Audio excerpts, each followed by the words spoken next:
Docteur Donatien Taylor, vous êtes oncologue sur le site de Sainte-Elisabeth du CHU UCL-Namur. Est-ce que vous pouvez nous dire quelques mots sur la clinique du sein? Nous traitons environ 250 à 290 nouvelles patientes par an.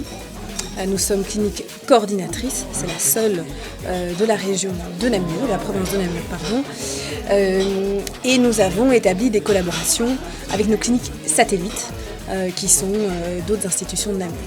Est-ce que vous pouvez nous expliquer si vous participez à des recherches en particulier, quels sont les soins que vous proposez? Nous faisons évidemment de l'oncologie, on va dire, de routine, comme beaucoup d'hôpitaux, mais ce que nous avons vraiment développé à Sainte-Elisabeth, au CHU UCL-Namur, c'est la recherche clinique. C'est notre grande passion. Donc nous avons une quarantaine d'études qui sont ouvertes en permanence, entre 15 et 20 études qui sont consacrées au cancer du sein. Anne-Céline Stevens, vous êtes psychologue au CHU UCL-Namur. Est-ce que vous pouvez nous expliquer quels sont les maux dont souffrent les patientes atteintes de cancer du sein?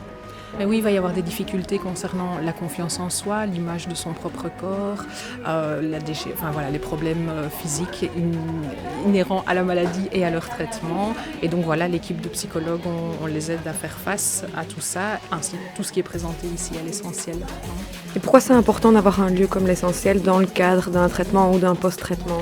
Parce que je pense qu'il rapporte vraiment à l'idée que l'individu qui tombe malade, c'est un tout, c'est pas simplement un corps malade ou un organe atteint, c'est vraiment un tout. Et ici à l'Essentiel, ça propose vraiment quelque chose en dehors de l'hôpital, un espace en dehors de l'hôpital et du médical qui ramène vraiment cette notion d'intégralité et d'intégration des traitements.